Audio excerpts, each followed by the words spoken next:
In the foggy fields of South Carolina, on the morning of January 17, 1781, a brilliant and unexpected American victory changed the course of the Revolutionary War. This is the story of the Battle of Cowpens, where strategy, grit, and deception outwitted one of Britain's finest. Alright guys, Battlefield Trail, 1 mile loop. By late 1780, the American South was in chaos. The British had taken Charleston, defeated the Patriots at Camden, and were pushing deep into the Carolinas under General Cornwallis. But resistance was far from over. General Nathaniel Greene took command of the Southern Continental Army and split his forces, one half under himself and the other under Brigadier General Daniel Morgan. Morgan's mission?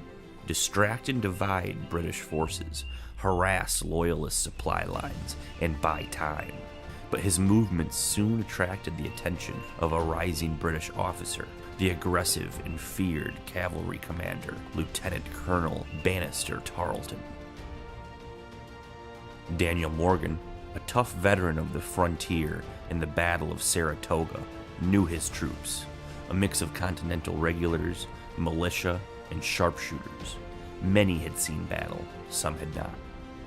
Tarleton, just 26 years old, was ruthless, cocky, and known for his brutal tactics, including the massacre at Waxhaws, where surrendering patriots were cut down. Morgan knew his men feared Tarleton. He decided to use that fear to his advantage. On the night of January 16, Morgan chose his ground, a pasture called the Cowpens, near the Broad River, flat, open, with woods on both sides, and perfect for a trap. Morgan's genius was in his layered defense. First, a line of skilled sharpshooters. Behind them, militia with orders to fire 2 volleys in retreat. Behind them, Continental regulars hidden in reserve. And in the rear, cavalry ready to strike. It was bait, and Tarleton was the prey. At dawn, Tarleton attacked aggressively, just as Morgan predicted. The British first hit the sharpshooters, who fired, then melted into the trees. Next, the militia delivered 2 deadly volleys and retreated. To Tarleton, it looked like a rout. He pushed forward, right into the line of the Continentals, who stood firm. As the British advanced, Morgan ordered a surprise, a flanking charge by cavalry under William Washington, and a tactical pivot by the Continental lines. The British were caught in a double envelopment. The result? A complete rout. Tarleton's forces were shattered. Of the 1,100 British troops, over 800 were killed, wounded, or captured. Tarleton barely escaped with a handful of men. It was one of the most decisive and brilliant tactical victories of the entire war. The battle destroyed Cornwallis's left flank, forced him into a desperate pursuit across North Carolina, and set the stage for his ultimate surrender at Yorktown just 9 months later. Today, Cowpens stands as a symbol of American ingenuity and resilience. It wasn't one with overwhelming numbers. It was one with brilliant tactics and the bravery of citizen soldiers. General Morgan's use of militia, deception, and terrain would later be studied by military leaders across the world. Cowpens proved that the tide in the South had turned, and that independence was within reach. What do we have over here? Looks like some sort of monument, or even maybe a gravestone.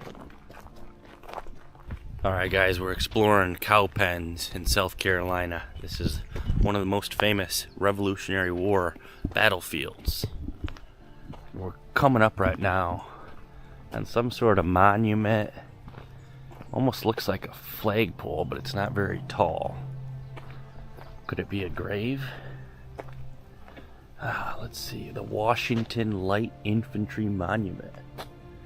The Washington Light Infantry of Charleston, South Carolina, erected this monument in 1856 near the final stages of the Battle of Cowpens to commemorate the important American victory. A race for the grasshopper. Near the end of the battle, as the Americans swept forward, 2 Continental officers sought to capture the enemy's light 3-pounder grasshopper cannons. Captain Anderson of Maryland won the race when he used his spontoon to vault forward onto one of the grasshoppers. Captain Kirkwood of Delaware captured the other. And so here you can see Captain Anderson using his spontoon to literally jump up and capture that cannon. That's pretty cool. It says right on here, I and P Verbruggen, Feckerant,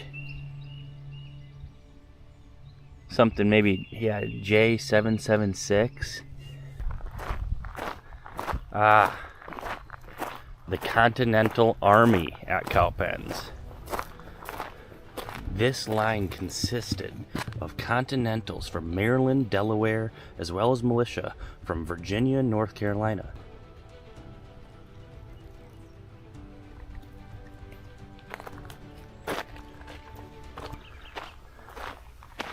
Morgan's Flying Army. Morgan's army came from many states, the 2 Carolinas, Delaware, Georgia, Maryland, and Virginia. They were joined by the militia, some of whom had helped destroy the British Army of Loyalist Americans under Ferguson at Kings Mountain. They camped nearby without tents and nervously awaited dawn. Wow. So this is where they were camping. This is the cavalry, dragoons at Cowpens. The open forest proved well suited for cavalry action. Fast-moving, hard-hitting mounted troops called light dragoons bolstered the 18th century infantry.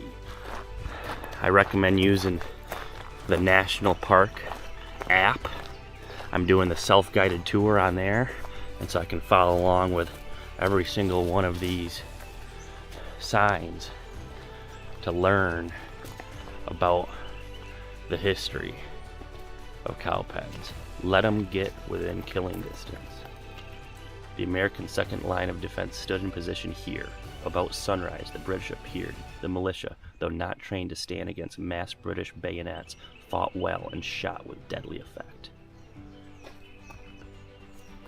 Right here, the American second line of defense stood.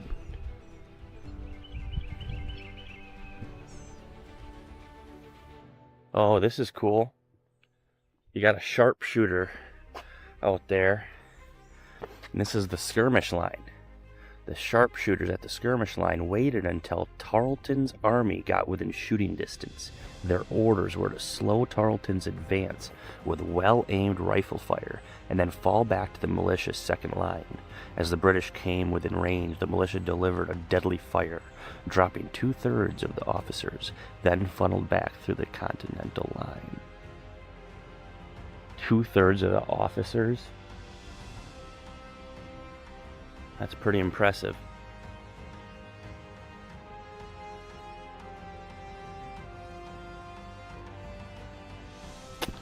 Sword clash on Green River Road. Wow. Alright, this is the Scruggs house. A most dreary appearance in 1849. Journalist, historian Benson Lossing traveled to the Scruggs farm seeking information about the Cowpens battle. Using the house as a point of reference, he located fields within a quarter mile of the Scruggs, where the battle raged more than half a century before.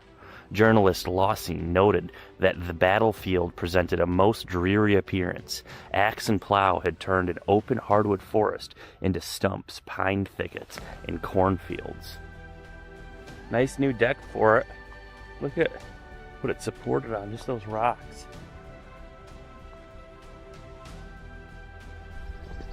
Alright, back at the visitor center. What a great hike. Thanks for joining us on this journey through history. If you enjoyed this video, give it a like, Leave a comment with your favorite Revolutionary War moment, and subscribe for more hidden stories from America's past.